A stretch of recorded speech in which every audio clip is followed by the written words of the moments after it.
planners, travelers, and everyone else in between.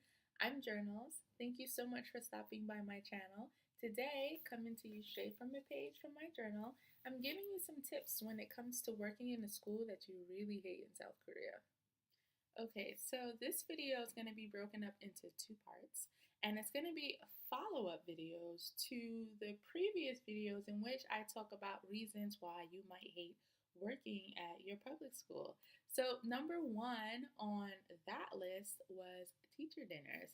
And to get out of teacher dinners that happen every Wednesday or maybe every Thursday, you want to say simply, I have an appointment.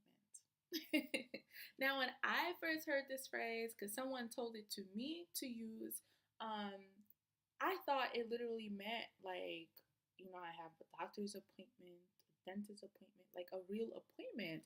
But when Koreans use it, it literally just means I'm busy. Simply, I'm busy. Um, and so that's what you want to use too. And so if you're approached and they're like, oh, there's dinner today at after work at 5 or whatever, and you can say something like, "Oh, I'm so sorry. I really wish I could make it, but I have an appointment." And for the most part, it stops there.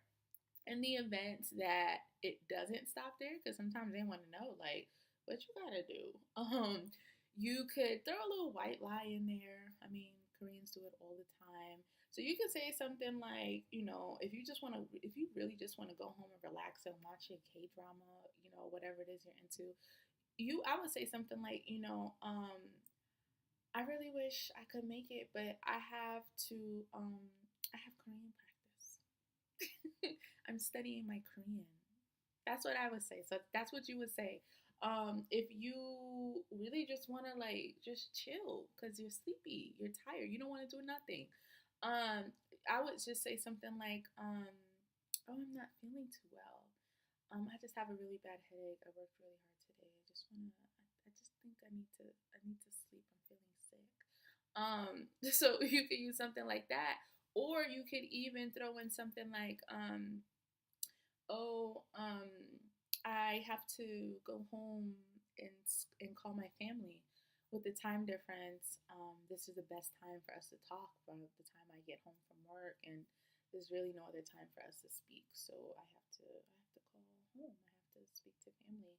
And stuff like that will work because with Korean people, when it comes to things like keeping in contact with other Korean people, with their friends, and them missing home and missing their culture when they travel and stuff, like they'll understand that. So if you say something along those lines, like you missing family or you have to talk to family, like they'll respect that. If you say something like, "Oh, you're studying Korean," like they'll respect that because it's like you trying to learn their language. So if you want to get out of teacher dinners, that's what you want to say. I have an appointment. Number two is hierarchy. A hierarchy is just a thing in Korea, and it can sometimes be problematic when you need information fast. So, to combat this issue, what you want to be two things. You want to be very concise when you're speaking, like just keep it brief.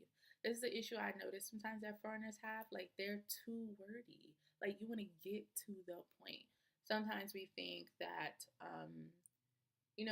if a Korean, they have like good speaking skills, that their comprehension skills match their level of speaking skills, and sometimes that isn't always the case. And so we might talk like normal speed, or even if we do slow it down, it's still very lengthy. So there's a lot of things that get lost by the time that they interpret what you say, translate it to Korean in their mind, and then give that information so that it can be delivered to the principal and then filter back down and then translate it in from Korean to English back to you. So what you want to do is just be very brief in whatever it is that you need so that when it's delivered, there's less chance of important information being left out because you were brief in the beginning. In addition to that, what you want to do is what you need, you want to write that down also in on a piece of paper and give it to your co-teacher. And you want to do this because, as I mentioned, they they focused more. I think now they're trying to be better, but they focused a lot more years ago on like grammar and just like the technical aspects of English instead of actually like listening and speaking. And so there's a lot of things that get lost or they just don't grasp. And so what you want to do is when you say what it is that you need, you want to also write it down and give that to them also, so that if they forget or whatever for whatever reason, they have this paper as backup. If they thought they heard something but maybe they really didn't hear what they thought they heard or understood, they have this paper as backup. So those are the two things that you want to do that'll really help get this information filtered up to the top and then back to you so that you have the information you need much faster. Number 3 on the list is desk warming.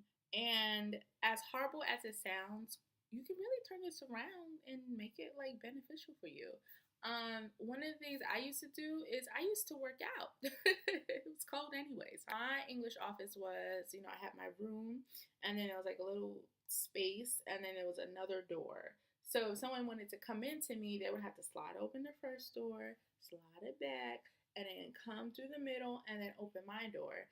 And so if I didn't want to get caught like in the middle of my Kiara Lachey, I would have time when I heard that first door open and close to sit back at my computer and just look composed like I've been lesson planning the whole time. If you could work out, if you are studying Korean, this is the perfect time to study Korean. You could probably also find the janitor somewhere and practice your Korean on him if the school hasn't already assigned you a time to teach him English.